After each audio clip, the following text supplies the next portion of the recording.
Monsieur le commissaire, mesdames et messieurs les ministres, chers ambassadeurs, excellences, mes chers amis, tout d'abord vous remercier pour votre invitation et le privilège qui m'est donné de m'exprimer devant vous ce matin.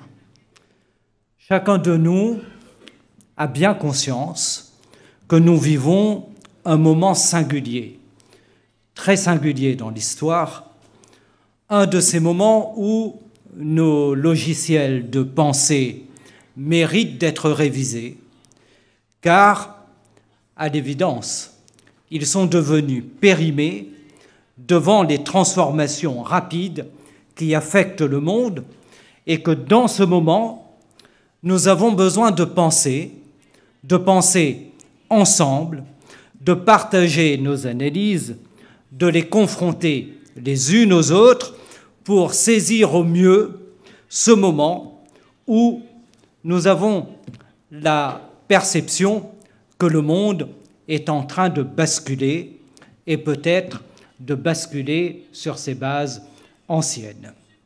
Et la question pour nous n'est pas de savoir si nous devons maintenir un ordre global générateur de nombre de désordres, générateur de nombreuses inégalités, ni même si nous devons accélérer ces basculements et ces transformations dont à cette heure personne ne semble en réalité maîtriser ni le sens, ni la direction, et encore moins les conséquences.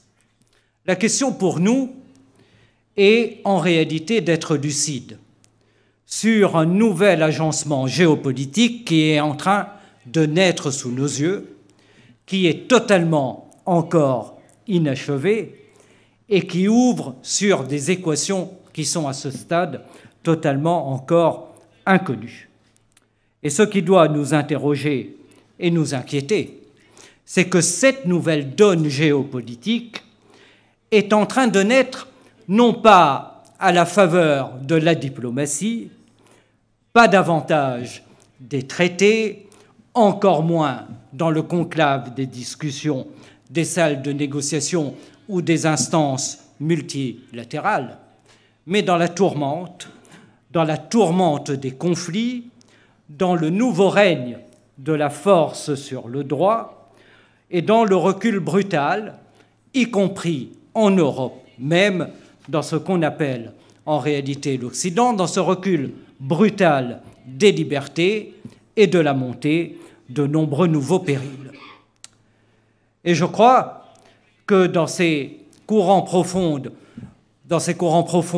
qui traversent le monde en ce moment, nous devons percevoir que la démocratie est de nouveau questionnée partout, qu'elle est fragilisée et que de nouveaux autoritarismes sont en train d'émerger et que la voix des peuples s'étouffe sous le bruit des armes et que même la paix semble être devenue comme un gros mot. Et c'est en réalité tout le droit international et avec lui ce que notre civilisation a de plus précieux qui semble aujourd'hui vaciller. Et dans ce monde très fragmenté, l'Afrique a fait, je crois, la démonstration qu'elle peut parler au monde. Et nous n'insisterons jamais assez sur l'action de l'Afrique du Sud devant la Cour internationale de justice contre les crimes contre l'humanité à Gaza. Et cette action, au nom du droit et de la dignité humaine, restera, je crois, dans l'histoire comme un acte de courage moral venu d'Afrique et posé au nom de l'humanité tout entière. Dans ce monde en bascule, c'est un renversement sans précédent qui est accompli. Et quand et je le dis en tant que député européen, quand il n'y avait plus rien à attendre des pays du Nord qui se sont fait complices des crimes de guerre et des crimes contre l'humanité commis à Gaza. C'est le Sud et c'est l'Afrique qui relève pour le monde le drapeau des valeurs universelles. Et c'est cette Afrique-là, celle qui parle au monde, non plus d'un continent perçu parfois ici comme périphérique, mais au nom de principes universels qui, je crois, annoncent une bascule totalement historique qu'on ne saisit peut-être pas forcément toujours à la mesure ici à Bruxelles. Et c'est cette même Afrique qui, j'en suis convaincu, fera face à la nouvelle administration de Donald Trump ou au jeu cynique de Vladimir Poutine. Et c'est cette Afrique-là qui saura refuser de danser au carnaval des autres, comme disait Aimé Césaire, pour défendre pleinement ses choix souverains et ses partenariats stratégiques, très éloignés des logiques d'alignement ou des logiques d'ingérence. Et aujourd'hui, je pense qu'il nous faut regarder l'Afrique pour ce qu'elle est, un continent d'avenir, une puissance géopolitique en construction et un acteur qui, d'évidence, sera un acteur incontournable pour le XXIe siècle. Et ce regard, nous devons le porter non pas à travers le prisme très fatigué de la condescendance, de la dépendance ou du paternalisme. L'Afrique, vous le savez mieux que moi, c'est aujourd'hui près d'1,5 milliard, peut-être même plus, d'habitants. Demain, ce sera 2,5 milliards en 2050. En 2050, un jeune sur 3 sera africain. Et en 2100, selon l'ONU, c'est 4,2 milliards d'habitants qui seront sur le continent africain. Et même selon les projections révisées par les scientifiques britanniques, nous serons en 2100 à peu près 9 milliards d'habitants, ce qui veut dire qu'un habitant sur 3 sur la planète sera africain. Voilà, un pays comme le Nigeria, rien que le Nigeria, ce sera 800 à 900 millions d'habitants. Et je veux souligner que à la même échéance, en 2100, l'Union européenne aura une population autour de 450 millions d'habitants, peut-être même encore moins. Donc c'est une révolution démographique qui est sans précédent. C'est une réalité qui s'impose à nous tous, sur laquelle il n'est plus possible d'agir si ce n'est qu'à la marge. Et l'Afrique sera une force qui peut être politique, qui d'évidence sera économique et qui, elle l'a montré, peut être une force morale. Et pourtant, que voyons-nous? Ce que nous voyons, ce sont des conflits qui s'enlisent et des guerres également qui continuent de ravager le continent africain. Et je le dis devant l'envoyé spécial du Sahel, qui le sait beaucoup mieux que moi. Que voyons-nous? Ce sont des ingérences étrangères, des coups d'État, des régimes autoritaires qui continuent de prospérer et la démocratie qui peine en réalité à frayer son chemin. Et nous devons nous poser une question. Pourquoi l'idéal démocratique, que l'on pensait être un idéal qui pourrait, au fur et à mesure, s'étendre sans limite, pourquoi cet idéal démocratique recule-t-il aujourd'hui? Ou, à tout le moins, n'avance-t-il pas aussi vite que nous l'aurions aimé? Et ce que nous observons, c'est que l'idéal démocratique recule en Europe également. Et je crois, en tout cas c'est ma conviction, c'est que lorsque la démocratie rime avec précarité, lorsqu'elle rime avec inégalité, lorsqu'elle rime avec la pauvreté, quand elle ne garantit ni justice sociale, ni souveraineté économique, alors elle devient parfaitement vulnérable. Et ce que nous devons souligner, c'est que dans le même temps se renforce le nationalisme qui redevient bondissant à l'échelle globale et qui est bondissant également sur le continent européen, entraînant avec lui des réflexes de repli sur des forces centrifuges et sur la xénophobie, ce qui fait que ce nationalisme bondissant à l'échelle globale et en Europe va forcément impacter la capacité de l'Europe à rentrer en dialogue avec les peuples du monde et avec, évidemment, les peuples africains. Car n'oublions jamais qu'aucune politique ne peut réussir sans l'assentiment des peuples. Et il y a là, pour nous, une interrogation et il y a là, pour nous, une très grande inquiétude. Quant au changement climatique, cela a été dit, il n'attend pas, je n'insisterai pas, il frappe partout, avec violence, sécheresse, inondations, insécurité alimentaire et avec, bien évidemment, les conséquences concernant la migration liée au climat qui a déjà commencé. Et vous notez qu'il y a aujourd'hui une communauté de défis entre l'Europe et les pays africains sur les questions de l'adaptation au réchauffement climatique, puisque les impacts du changement climatique ne concernent plus seulement, comme on le croyait à une époque, les pays ACP, mais également les pays européens. Nous avons vu qu'en 2021, par exemple, des inondations avaient fait 4 milliards de dégâts en Allemagne, près de 400 morts récemment également en Espagne, à Valence. Donc il y a là une unité de défi.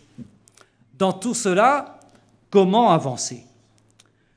Je pense que du côté des Européens, nous devons d'abord, et ça conditionne la politique internationale, nous devons d'abord changer notre regard sur nous-mêmes, nous regarder tels que nous sommes, non pas, comme je l'ai vu écrit non pas comme l'Ancien Monde. Je ne partage pas cette vision, ni celle de la vieille Europe. Non, il n'y a pas lieu pour rentrer en dialogue et en dialogue constructif avec le reste du monde et avec le continent africain, de nous dénigrer et de ne pas voir les motifs de confiance dans l'avenir que nous devons porter pour l'Union européenne. Mais nous devons évidemment ouvrir nos yeux sur nous-mêmes, changer notre regard sur la place de l'Europe dans ce monde où, d'évidence, le centre de gravité est en train de basculer. Et avancer avec le continent africain pour ce qu'il veut devenir, c'est-à-dire une puissance, et non pour ce que nous voudrions qu'il reste, c'est-à-dire une variable d'ajustement à nos propres intérêts et à nos seuls intérêts. Et cela passe évidemment par des partenariats stratégiques et économiques nouveaux. Le temps des aides, toujours un peu plus conditionné, doit être révolu. Et il faut aujourd'hui investir, mobiliser les ressources, partager les savoir-faire, soutenir l'industrialisation du continent et créer des chaînes de valeur africaines. Et je pense que le Global Gateway peut-être, doit être, un véritable levier de co-développement économique et non un simple outil de concurrence avec les autres puissances. Lorsque vous entendez le Global Gateway, très souvent on vous dit « mais nous avons pensé le Global Gateway pour contrer les avancées chinoises avec la route de la soie ». Peut-être, sauf que le Global Gateway repose également sur un certain nombre d'objectifs vertueux, d'objectifs propres et nous devons totalement les investir. Cela exige donc une vision commune, une vision partagée, et en fait, comme cela avait déjà été dit, je crois, il y a quelques années, un véritable New Deal euro-africain reposant sur l'investissement dans l'éducation, dans l'innovation, dans les énergies renouvelables, et puis dans la mer et dans les océans. On ne voit pas suffisamment que l'Europe est sans doute de tous les continents le continent le plus découpé au monde, avec le plus grand nombre d'ouvertures maritimes. C'est une réalité. Nous avons un certain nombre de savoir-faire, de recherches à faire valoir et à partager avec des pays africains qui ont également, pour beaucoup d'entre eux, que ce soit en Afrique de l'Est ou en Afrique de l'Ouest, des ouvertures maritimes. Et aujourd'hui, beaucoup de pays africains se définissent comme des pays des océans. Il y a là une nouvelle frontière que nous devons, que nous pouvons investir en commun et qui est porteuse évidemment de beaucoup de projets de co-développement. Nous devons donc bâtir cette coopération dans un esprit de partage réciproque de responsabilités, sans tutelle, sans leçon, avec des partenariats équitables fondés sur la confiance, sur la transparence et sur la co-responsabilité. Et à cet égard, le prochain sommet du G20 en Afrique du Sud sera d'évidence un moment historique, car pour la première fois, l'Afrique accueillera les économies les plus puissantes du monde. Et elle sera chez elle pour accueillir le G20. Et dans le prolongement, il faudra continuer à avancer pour que l'Afrique siège au Conseil de sécurité de l'ONU. C'est, je pense, une urgence diplomatique et une urgence morale pour les pays européens. Et je crois que les pays membres de l'Union européenne doivent être à l'avant-garde de ce combat. Je ne veux pas être trop long pour conclure. Je veux croire en réalité dans un nouveau pacte entre l'Europe et l'Afrique, un pacte évidemment pour la justice climatique, un pacte pour la paix, un pacte pour la démocratie et un pacte pour porter ensemble un ordre international fondé sur le droit. Et en ce temps de bascule, il nous faut choisir le camp, évidemment, du droit et le camp du progrès. Et je suis convaincu que l'histoire passe par l'Europe et par l'Afrique pour le renforcement du droit et le renforcement du progrès. Pour terminer définitivement, je veux vous dire que nous avions perçu que le monde s'était occidentalisé à la faveur de la globalisation. Mais ce que l'on perçoit moins parfois, ou en tout cas que l'on dit moins, c'est que le monde s'est aussi africanisé et que le monde continuera à s'africaniser et que l'Europe s'est aussi africanisée et qu'il y a aujourd'hui, quelles que soient les différences, et c'est très bien ainsi, entre les civilisations, je crois que les bases d'un dialogue entre les civilisations sont beaucoup plus fortes qu'avant, car nous avons des bases communes aujourd'hui de rapprochement qui sont considérables et sur lesquelles il est tout à fait confiant de bâtir un nouveau partenariat, car ce qui rapproche les civilisations en réalité est beaucoup plus fort que ce qui les sépare à la faveur aussi des révolutions technologiques qui sont à l'œuvre. Je me rendrai très prochainement, au nom de la présidente Roberta Metsola, à Addis Abeba pour rencontrer le nouveau président de la Commission de l'Union africaine, M. Mahmoud Ali Youssouf, auprès de qui je porterai ce discours et cette ambition que nous avons pour le dialogue entre l'Europe et l'Afrique. Merci beaucoup.